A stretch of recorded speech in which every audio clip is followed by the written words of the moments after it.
ഏതൊക്കെ മേഖലകളിലാണ്, എന്താണ് സാഹചര്യം ഇപ്പോൾ?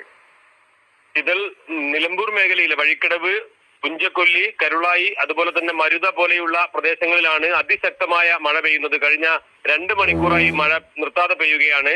വഴിക്കടവിലും അതുപോലെ തന്നെ നാടുകാണിയിലേക്ക് പോകുന്ന കേരള തമിഴ്നാട് അതിർത്തിയിൽ 1-ാം വളവിൽ കൂറ്റൻ മരം റോഡിലേക്ക് വീണ് ഗതാഗതം തടസ്സപ്പെട്ടിട്ടുണ്ട്. അഗ്നിരക്ഷാ സേനയും അതുപോലെ തന്നെ ഈ എമർജൻസി റെസ്ക്യൂ ഫോഴ്സിന്റെ സേനാംഗങ്ങളും മരം മുറിച്ച് റോഡ് ഗതാഗതം പുനഃസ്ഥാപിക്കാൻ, ഇത് കർണാടകയിലേക്കും അതുപോലെ തന്നെ തമിഴ്നാട്ടിലേക്കും ഒക്കെ പോകുന്ന മൈസൂരു, ഊട്ടി ഭാഗങ്ങളിലേക്ക് പോകുന്ന, കോഴിക്കോട് നിന്നും അതുപോലെ തന്നെ മലപ്പുറം ജില്ലയിലെ വിവിധ ഭാഗങ്ങളിൽ നിന്നും പോകുന്ന പ്രധാനപ്പെട്ട റോഡാണ്. അവിടെയും മരം വീണ് തടസ്സപ്പെട്ടിട്ടുണ്ട്. അതുപോലെ തന്നെ പുഞ്ചക്കൊല്ലിയിൽ മലവെള്ളപ്പാച്ചിൽ ഉണ്ടായിട്ടുണ്ട്. 7 കുടുംബങ്ങളെ, ആദിവാസി കുടുംബങ്ങളെ അവരെ ബന്ധുവീടുകളിലേക്ക് മാറ്റിയിട്ടുണ്ട്. പുഴയുടെ തീരത്ത് താമസിക്കുന്നവർക്ക് ജാഗ്രതാ നിർദ്ദേശം നൽകിയിട്ടുണ്ട്.